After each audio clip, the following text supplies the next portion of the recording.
In this video, I'll be sharing 8 questions you must ask yourself to find direction in your life.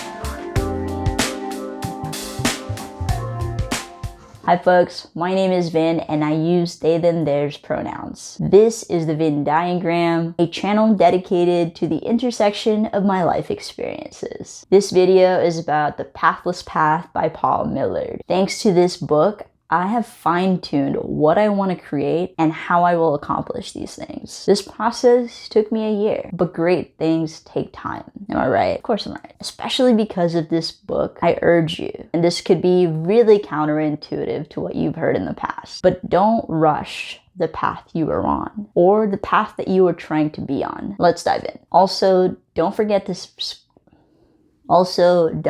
subscribe because apparently 76% of people that are watching this video aren't subscribed. So please subscribe to the channel. For context, I have been living in Chicago for the last year after living in sunny San Diego. I moved here to experience a new city. It was a space to dream, take risks, and be able to explore more possibilities for my life. To be honest, my intentions for moving to Chicago weren't this hopeful at first, but it's what ended up happening. I realized how valuable time with myself truly was, especially when I had no one to hang out with for 4 months in winter other than my partner and my thoughts. I took a boring job here that I couldn't quit because I didn't have the financial means to, but staying there allowed me to consider what would I do alternatively with this time. And that's where this book comes in. Question number 1, why the hell are so many grown adults spending their time on obviously pointless tasks? Ask yourself, why do people do mundane work that serves no purpose other than to busy ourselves with it? The book talks about this concept of a pathless me versus a default me. By choosing a default us, instead of thinking about what you want to do with your life, you default to the options most admired by your peers. We become convinced that the goal is the highest paying job and the fanciest title. But if you don't enjoy it, why are you doing it? From my experience, from the job I took in Chicago, I was miserable. I understood everything about the job within the month and knew I wanted to leave within the second month.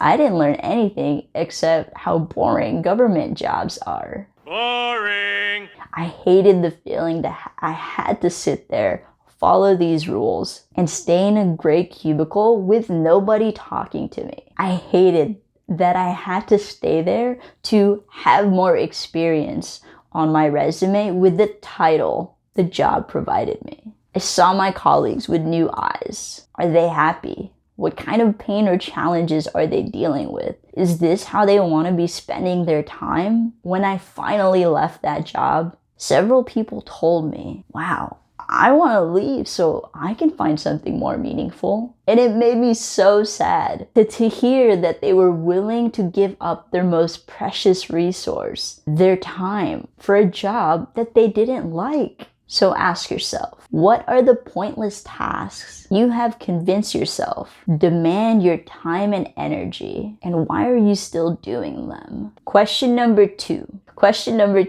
are you a worker? If you are not a worker, then who are you? If work dominated your every moment, would life be worth living? But no matter how much you like or dislike your job, I hope there's more to your life than your job. What are your hobbies? Who do you spend your time with? How do you take care of yourself on a regular basis? If work prevents you from doing any of these things, is it the right job for you? To know if something, a career trajectory,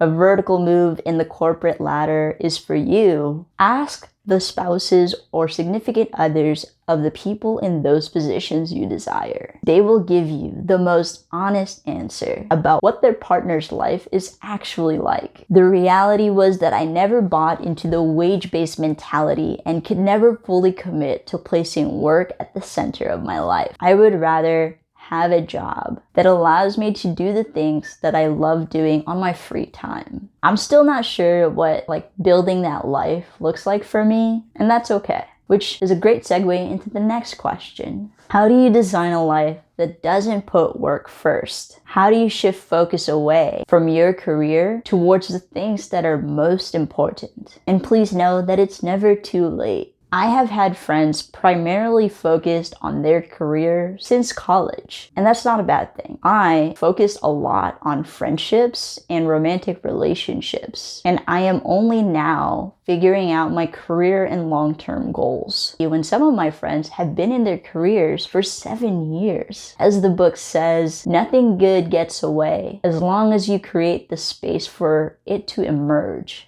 The first thing I do in the morning is work on my creative projects before work. That's usually scripting, editing, or reading. In the evening, I tend to get a second wind, if you want to call it that, before I go to sleep to work on these creative things again. I also make intentional time, usually 2 to 4 phone calls a week to my mom or my friends. What brings me the most joy is the time I spend with myself and those I love. Work, for me, is a means to being able to get to these things, but work is not my life personally.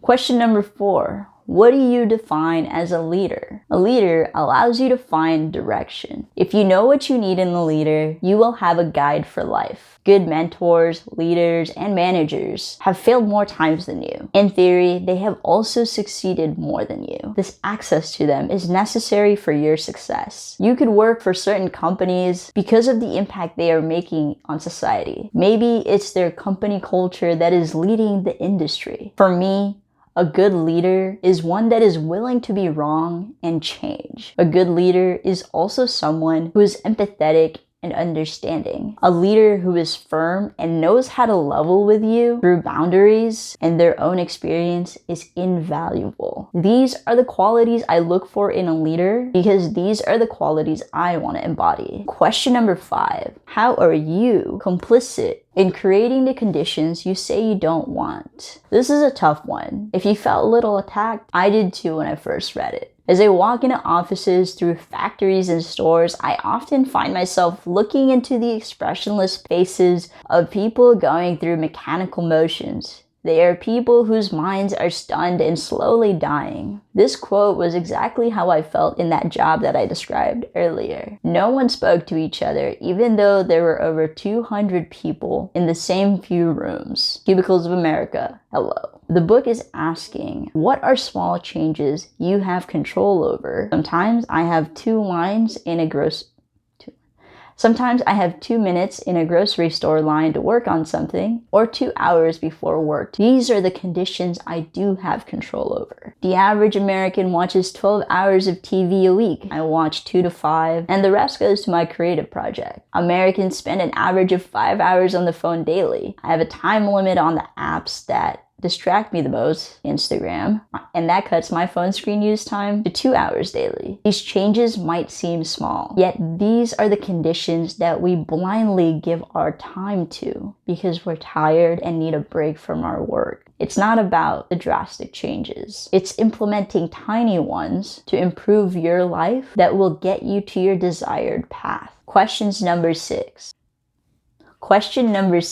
What does failure look like? For me, this is what failure looks like. Working a corporate office job, working creatively on the side, but getting deterred by the numbers. Losing my ambitious partner because he said that I stagnated. Going on vacation 1 to 2 times a year and never giving themselves the rest that they deserve. They don't see their mom and friends that often because work won't let them. Still has credit card debt. Doesn't feel secure financially. Spending on temporary satisfaction. Staying tied to the job they dislike. They are stuck. Describe what failure looks like by answering these questions. List the worst possible outcomes. Identify the actions you could take to mitigate those outcomes. List some steps or actions that could take you back to where you are today. What could be some of the benefits of potential or partial success? What is the cost of inaction in 3 months, 12 months, and in a few years? Question number 7. What is something I would willingly do? What is something you would do for free? What is something you would be willing to be paid for? Because I don't actually think that every hobby needs to be commodified.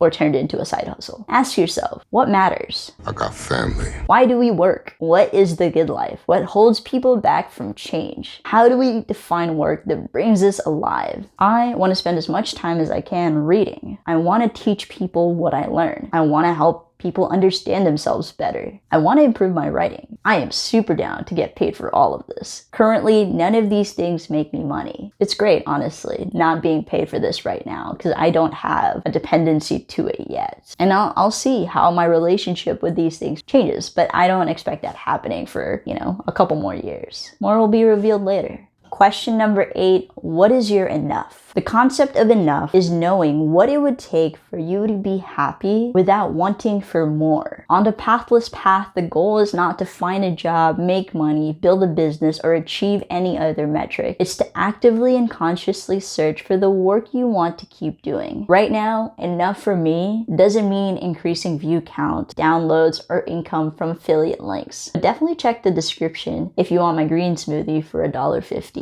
a shake. Enough for me is a handful of people actually engaging with the stuff that I put out there. So after all of these questions, what is it that you really want? Finding the work that matters to us is the real work of our lives. So thanks for watching, and I'll see you in the next one.